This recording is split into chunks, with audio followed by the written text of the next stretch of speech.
what should quantum activism do in connection with religion and spirituality?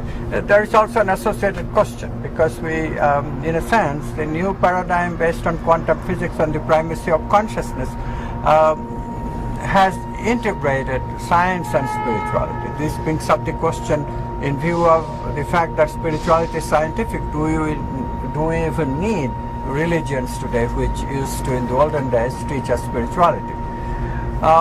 Both questions can be addressed simultaneously. The separation of church and state that democracy indeed accepts is the idea of secularism. We should keep church and state separate. It was very important in 18th and 19th century, where indeed one faction of religion could monopolize spiritual practices and spiritual explorations of all people. And of course the idea is that people are different. We need a multiplicity of practices for satisfying the spiritual needs of all people. So we created this idea of secularism.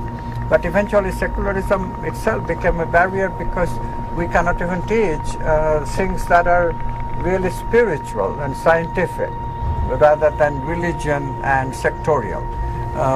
Example is meditation. Example is prayer, which is non-sectarian. So the new science is telling us that we should modify this idea of secularism. We should still keep religion out of the affairs of state, and state should not sponsor any specific religion. That part of secularism is good. But we should introduce spirituality back into our educational systems, back into the systems of state, because that only subscribes to a scientific aspect of our being. We are spiritual being. We have an incentive towards investing into spiritual wholeness, happiness, holiness, and all that stuff. So this idea, a post-secularism, has to take shape. I also must say that look what is actually happening in the political scene because of these misunderstandings of spirituality and religion. What is happening is that scientific materialism has made quite a substantial part of the society into atheists, because they believe in the supremacy of matter and primacy of matter. So naturally, religions have become very defensive, and they have gone back to their fundamentalist roots, and these roots are archaic. They often come with very archaic beliefs which are not only not scientifically tenable, but really hampers us from further evolution and growth. For example, the idea that God is separate from the world, dualism.